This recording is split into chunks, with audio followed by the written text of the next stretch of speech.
Hello, this is Music Tech Help Guy, and welcome to this video tutorial on how to upgrade your MacBook Pro. I normally don't do tutorials like this. As a lot of you know, I normally do audio and music software tutorials, but a lot of people on my channel have been asking me about how to upgrade their MacBook Pros in a way so that they can improve their system performance for DAWs like Pro Tools and Logic. But even if you're not into music and audio production, this video can also help you just to improve the performance of your MacBook Pro for other applications. In this video, I'm going to show you how to upgrade the hard drive and RAM of this MacBook Pro to work a bit faster and also extend its life a bit. What I'm working with today is a 2011 MacBook Pro. Let me just pull up the About This Mac window here so I can show you the specs. This Mac is currently running OS X Yosemite 10.10.5. It's a late 2011 model, a 13-inch model with a 2.4 gigahertz Intel Core i5 processor. It also has 4 gigabytes of DDR3 RAM. For storage, it has a 500 gigabyte hard drive. It's a 5400 RPM hard drive, so it's a bit slow for what we need to do with this MacBook. Today we're going to be upgrading this to a 480 gigabyte PNY solid state drive, and then we're going to be upgrading our RAM to 16 gigabytes of Patriot RAM. This is two 8 gigabyte sticks of DDR3 RAM of laptop memory. This may or may not be the same memory for your upgrade depending on the year of your MacBook Pro, but a great source for figuring out what RAM you need is Crucial.com. You can enter in your specs, or you can run an application that automatically tells you what RAM you need and how much of it your computer can handle. One thing I should mention before we go any further is that this upgrade really only works for 2007 through 2011 MacBook Pros. If you have a MacBook Pro that is 2012 or later, the process is a little different because the newer models have PCI-based solid-state drives, not SATA-based solid-state drives like we have here. So if you're working with a 2007 through 2011 MacBook Pro, the process for upgrading these two components should be very similar to what I'm doing, if not identical to what I'm doing in this video. There may be some slight differences based on the model and year of your computer though.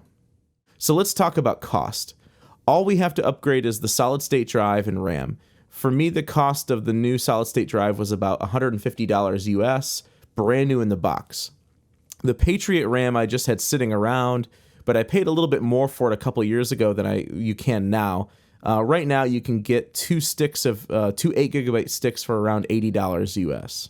The only tools I'm using for this upgrade is a Torx T6 screwdriver, that's the red one, and then just a small Phillips screwdriver, that's the green one. But I'm actually using my own small Phillips because it's a little sturdier than the one shown in this picture. But if you want, you can buy this toolkit. It's worth getting if you find yourself doing some minor Mac surgery in the future. The only other tool I'm using is just an adapter. This is a USB 3 to SATA adapter. This just allows me to connect this new solid-state drive to the computer so we can make a carbon copy clone of the computer's system drive on our new solid-state drive. If you don't have one of these or you don't want to spend $12 on it, you can really do the same thing with any external hard drive enclosure. So if you have one of those lying around, it'll work just the same. So the reason I'm upgrading this computer is because I had a client that wanted an upgraded MacBook Pro that they could use for music production on site and also run Pro Tools. But it needed to have a CD/DVD drive, which models after 2011 don't have. So I got the MacBook Pro for $500 off of Craigslist used, the solid-state drive for $150, and the RAM for about $80. So we can breathe some new life into this MacBook Pro with this upgrade for a total cost of about $730. So basically under $800 US, depending on what sort of a deal you can get on your computer. I think this is a great deal considering that a 2015 MacBook Pro will run you about $1,300 US and will have a lot less storage, half of the RAM, although the new MacBook Pro stock processor is slightly faster and the display is a lot nicer. It all really depends on what you're using it for, I suppose. So after this upgrade, we should be able to use this MacBook Pro for some more intensive tasks other than just being a daily driver. So the first thing we're going to do is we're going to back up our operating system on the MacBook Pro to our new solid-state drive. we're going to transfer and make a carbon copy clone of everything on this computer, including the operating system, over to the new solid-state drive. So I'll be right back with an actual on-screen capture of this. After you connect your solid-state drive to your computer, you might get this dialog that asks if you want to initialize the solid-state drive. Just say ignore for now. Go up to the spotlight in the upper right corner and type disk utility. This utility will allow us to format the drive properly to hold a bootable version of macOS 10. In disk utility, find your new solid-state drive on the left-hand side. Be careful not to confuse it with your system drive, which is probably labeled Macintosh HD, and also don't confuse it with any other external drives that you have connected. After you select your new solid-state drive, go to the Erase tab, and then under the Format menu, choose the macOS Extended Journaled option. Then you're going to name the drive whatever you want. I'm going to call mine Macintosh SSD, and then click the Erase tab on the bottom. And then the pop-up window, hit Erase again. This will erase and format the new solid-state drive in a way so that it can hold a bootable Mac operating system. After you format your new solid-state drive, you're going to be asked if you want to use it as a Time Machine backup. We're going to click Don't Use, and then we're going to close out the disk utility, and the new solid-state drive should appear on the desktop as a viewable drive. Now that we've formatted our solid-state drive in the correct format, the next step is to create a clone of our system drive on our new solid-state drive so that we can pull out the system drive and just put in the new solid-state drive, and the computer should boot up properly. I like to use a program called Carbon Copy Cloner. It's not free, but there is a 30-day free trial, so if you only do this once, you don't have to pay for it. If this is something you do all the time, you may want to actually go out and buy it, and I'll include a link to this in the video description below. So I'm going to open up Carbon Copy Cloner. And this computer, I'm still using the trial version, so I'm going to click Trial. And what we're going to do from here is we need to choose a source and destination disk. So our source disk is going to be our system drive, Macintosh HD, and our destination drive is going to be the new solid-state drive, Macintosh SSD, and then we just hit clone. Now what this is going to do is it's going to make a copy of everything on the system drive onto our new solid-state drive. This process may take just 10 or 20 minutes, or it may take several hours, depending on how large the drive you're trying to copy over is. Another thing you'll be prompted to do after the Carbon Copy Cloner copies over the hard drive to the solid-state drive is it'll ask if you want to also clone Apple's recovery partition. This is generally a good idea, so go ahead and do it. It's not required, but when you do it, it creates a recovery partition, so in case you need to recover your operating system from scratch, you can go ahead and do that at a later date. All right, so now that we have backed up our whole computer on our new solid-state drive, let's go ahead and install the new solid-state drive along with our new RAM. What I've already done in advance is I've shut the computer down, I flipped it over, unplugged the power supply, and I've also unscrewed all of the little Phillips screws along the perimeter of the back. One thing to keep in mind is that the back 3 screws, this is the back of the computer by the way, these 3 screws are longer screws than the rest.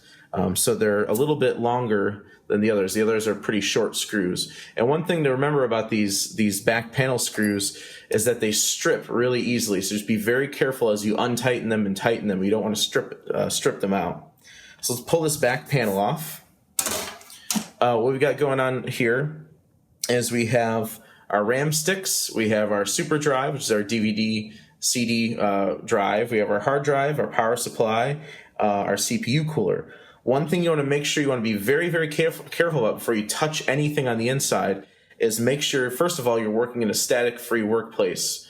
Basically, don't work on carpet. Don't work on any material where you're standing on material that's going to cause you to induce a static shock on anything on the inside, because that could fry the computer.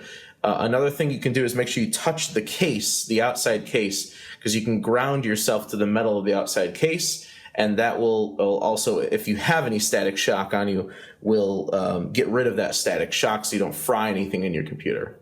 So the first thing I want to show you how to do is just to install the new RAM sticks. This is really the easiest upgrade you can possibly do. On the left and right side of the RAM sticks, there's these little tabs. You just pull these left and right, pull them out. The RAM stick will pop up. You pull it straight out. You do it again. The bottom RAM stick will pop up, and you pull it straight out. Then we take our new RAM sticks, insert the bottom one first at about a 45-degree angle. Push it in, push straight down. Should clip right in place. And then do the same thing for the top one. Push it in at about a 45-degree angle, and then push straight down. And we're all done. So that's really easy. The next step is we need to take out our magnetic hard drive and replace it with our solid-state drive. So the first thing we need to do is there's two Phillips screws right here and right here that's holding this little clamping bar down, which is holding the hard drive in place. So we're going to unscrew those. And they don't come all the way out. They stay inside the bar, but they just loosen up. And then what we'll do is we'll pull this little clamping bar out, set that aside. If this is the stock drive that came in the MacBook, there should be a little plastic tab on it so you can pull the hard drive out. Just be careful as you pull it out not to pull too hard as to damage the SATA connector that's hooked up to it. So the next thing we're going to do is just pull the SATA connector off. And then we need to remove these four Torx screws from the hard drive. Now, if your solid-state drive that you purchased came with Torx screws, you can just install those and then just set this aside. In my case, this drive didn't come with screws, so I'm going to have to steal the screws off of this one to install in this one. So for this, I'm going to use my red Torx screwdriver for this. And I'm going to pull these four Torx screws off.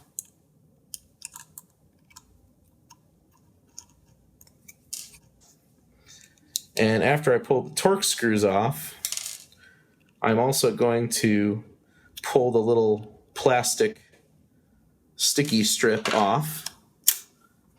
I'm going to put that on the new solid-state drive. So this is where the SATA connector is. We're going to face that to our left. We're going to put that sticky strip back on there, and then we're just going to put these four Torx screws on our solid-state drive. This is what's going to hold the drive in place. And the drive needs it because the solid-state drive is a little bit thinner than the original hard drive, and the only thing that really props the drive in place is these little standoff screws. So we kind of have to do this.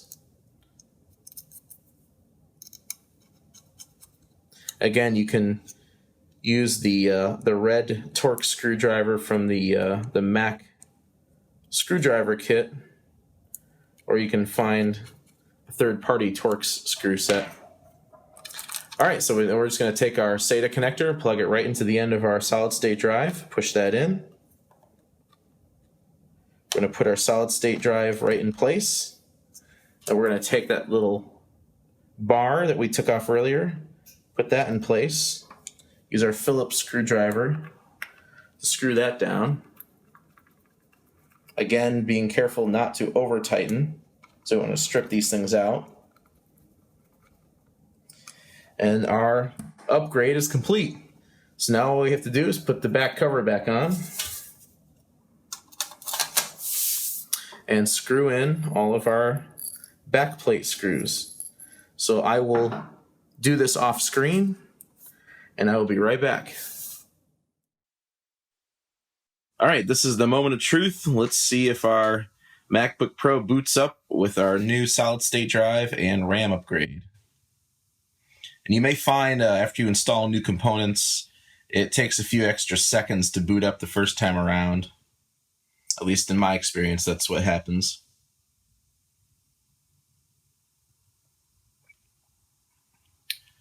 And we wait. There we go. So there's the Apple logo. That's a good sign. Looks like it's loading. And there we go. I booted up. Let's just log in here. Wonderful. So that looks like it was a success. All right, so now that we know that the computer is booting up with the new SSD and the new RAM. Let's just verify a few things. It looks like that the Macintosh SSD is being recognized as the boot drive. You can see here in the storage tab as well. Under the memory tab, you can see it's recognizing both 8 GB sticks. And in the overview tab, it's also recognizing all 16 gigs of 1333 megahertz DDR3 memory. So that looks like a success. In the next part, we're going to run some benchmarks to see how this upgrade has affected our overall system performance. All right, let me run through some benchmarks and tests that I ran on this computer just to show you guys how this upgrade has improved the performance of the computer. This is in no way a completely comprehensive set of tests. They're more or less practical benchmarks. I'm really only using one benchmarking program, and it just tests the disk speed. It doesn't actually test, it doesn't have anything to do with the RAM, really. But I ran 5 main tests or benchmarks. I ran a boot up time from shutdown, so the computer's completely shut down, and I'm testing the time between when I press the power button and when I see the login screen. I also did a boot up time from restart, so just where I restart the computer. I also, again, because this is for an audio client, I did a fresh boot of Pro Tools after shutting down. So I shut the computer down, turn the computer back on, and then click on Pro Tools. And this is the time from when I click on the Pro Tools icon to when I see the Quick Start dialog. And also keep in mind that these numbers are only reflecting just the Air Creative Collection installed. There's no third-party plugins installed. So if you have other third-party plugins, you may see this take a little bit longer. One of the things that Pro Tools 11 and beyond does, and I'm not sure about Pro Tools 10, but I don't think 10 did this, but I think Pro Tools 11 and beyond did, is after you open Pro Tools once and you completely quit the application and then reopen it, some of the plugins are still like stored in RAM. They're still like loaded into RAM. So Pro Tools loads a lot quicker on its second restart or any future restarts. I also tested the boot time of Pro Tools after it's been reopened. And then the last benchmark, which is really the only real benchmark, the rest are more or less just practical tests, is I ran a BlackMagic disk speed test. BlackMagic disk speed test is an app that you can get for free in the App Store, and it basically just tests the read and write speed of your hard drive. So one of the strange things about this upgrade is that the solid state drive actually slowed down the boot time of the computer a bit. And this is with the trim on. And I'll put a little blurb about the adjusting the trim and turning the trim on at the end of this video. But this is the solid state drive, for whatever reason, actually added a couple seconds to the overall boot time. As you can see, the average boot time of the solid state drive was a little bit over 44 seconds. The average boot time for the regular hard drive was about 43 seconds. So like a second and a half. I mean, it's basically negligible. This chart makes it look like it's more than it really is. But I was kind of disappointed to see that because I thought the solid state drive would boot a lot quicker.